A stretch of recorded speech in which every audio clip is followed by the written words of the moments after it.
सारा दिन मजदूरी करता है, बच्ची को कहाँ छोड़ता था? वो जी साथी है ना मेरा, उसी की बीवी के पास।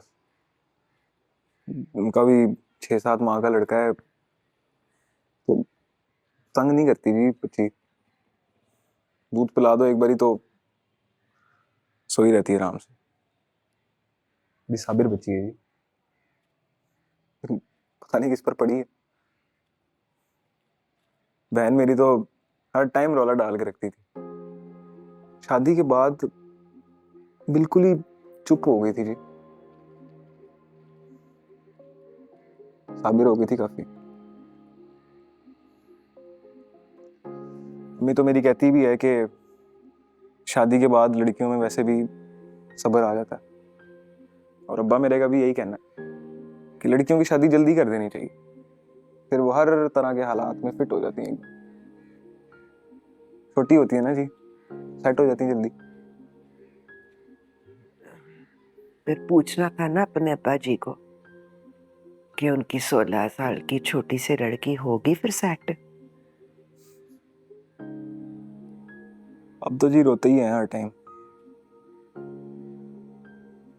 है भी चंगा है, सारे जुल्म कर कर आके फिर आप ही रोने बैठ जाते हैं सारे अब्बे ना। 2 महीने की बच्ची को संभालने को तो राजी है नहीं है ना, कुछ नहीं लगती उनकी। ओ जी, वो तो कहते हैं कि बिनोई का खून है मेरे, खराई औलाद है, और बिनोई मेरा उधर वो रखने को तैयार नहीं है, कहता है हमसे नहीं संभलती है। और ताई तो मेरी कहती है कि लड़का होता ना तो रख लेना था उसने। और चाची भी मेरी, वो भी यही कहती है कि लड़की जात ना होती तो हम रख लेते। अब जाएगा ना घर तो बिठाकर माँ ताई चाची को पूछना वो कौन जात है।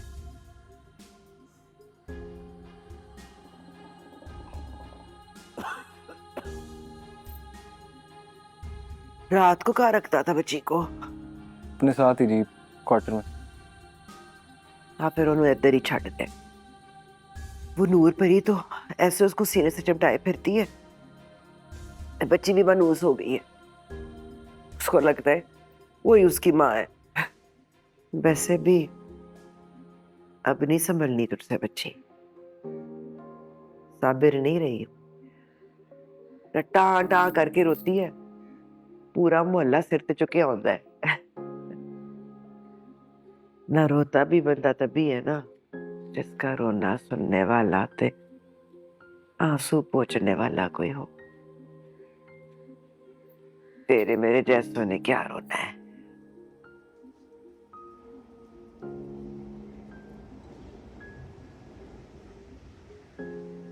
अब लग रहा है ना जा रही है इंसाफ मांगने, है ठस्से से शांत से बन संवर के, थोड़ी जनी लिपस्टिक भी डाले, तेरा फराज खुश हो जाएगा। वो तो नाराज है मुझसे, कहता है भाई अकबर वाली बात छुपाकर उस पर एतबार नहीं किया। अब जब एतबार ही नहीं तो फिर कहता तो वो भी ठीक है और गलत तू भी नहीं है। किधर किधर पूरी पड़ेगी घर की बेटी। हाँ जी ले आई नाश्ता, बड़ी मेहरबानी तेरी, ले ले बच्ची है बस। ओए छड़ ले ले, कोई कम नहीं कर दी ना, ज्यादा दिल ना लाई, तेरी बच्ची नहीं है। मेरे को तो आप बड़ी लगती है खाला, शक्ल भी मेरे नाल मिलने लग पई है। ना ऐसे कैसे तेरी है, कुछ करना पड़ेगा। करे से क्या भला?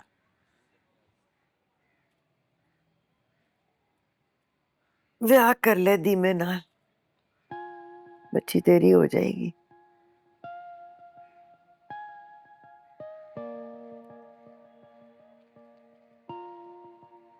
न क्या चंगा मुंडा है, ना अपनी मरी हुई बहन के लिए, उसकी बच्ची के लिए दुनिया से लड़ सकता है, मजदूरी करके इन जैसों की फीसें भर सकता है, तो अपनी बीवी बच्चे के लिए क्या नहीं करेगा। ना जुबैर की तरह तुझे छोड़ के भाग तो नहीं जाएगा ना? हाँ खाला, ओता मेरे कोलो छोटा है। हाँ, अपने को 20 साल बड़े नाल ब्याह कर ले, फिर तो नहीं कहेगी ना खाला मैं ओदे कोलो छोटी हूं। पाकीज़ा, लिपस्टिक नहीं लाई, काजल ही डाल ले। ना मनाना नहीं है उस फराज बेचारे को, इतना तंग करके रखा है तूने।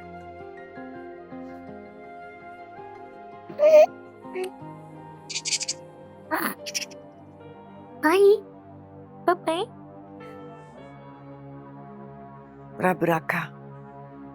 मुकदमा नंबर 3 साइबर क्राइम केस मुसम्मात पाकीज़ा बीबी मोहम्मद फराज हुसैन बनाम यासीन मलिक फरीकैन अदालत के रूबरू पेश हों।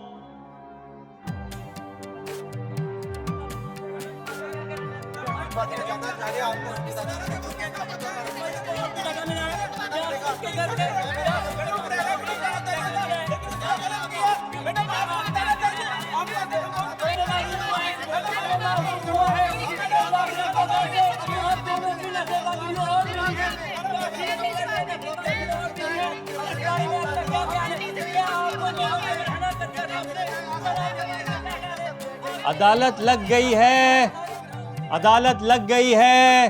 आप ये हलफ उठाती हैं और वादा करती हैं कि जो बयान दूंगी वो सच, सिर्फ सच और सच होगा।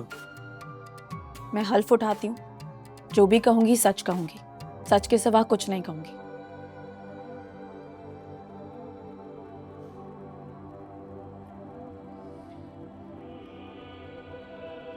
पाकीज़ा, क्या आप फाजिल अदालत को बताएंगी कि वाक़ये की शाम होटल में किस तरतीब से और क्या हालात पेश आए?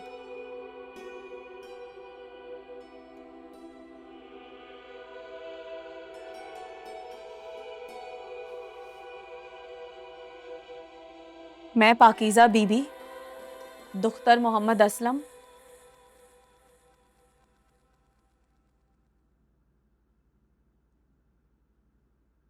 और मोहम्मद फराज हाईवे पर एक होटल में खाना खा रहे थे। तभी वहां पर यासीन अपने कुछ साथियों के साथ आ पहुंचा। वो घर से मेरा पीछा कर रहा था, मगर मुझे इस बात का इल्म नहीं था। मैं उसे देखकर बहुत घबरा गई, क्योंकि वो मुझे पहले कई बार धमका चुका था। मैंने गली में उसे थप्पड़ मारकर उसका रिश्ता रिजेक्ट किया था और उसकी बेइज्जती की थी।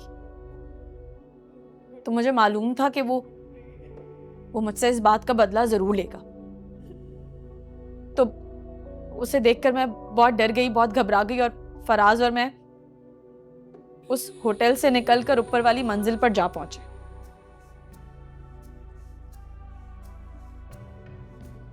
तभी यासीन ने आकर पाकीज़ा जी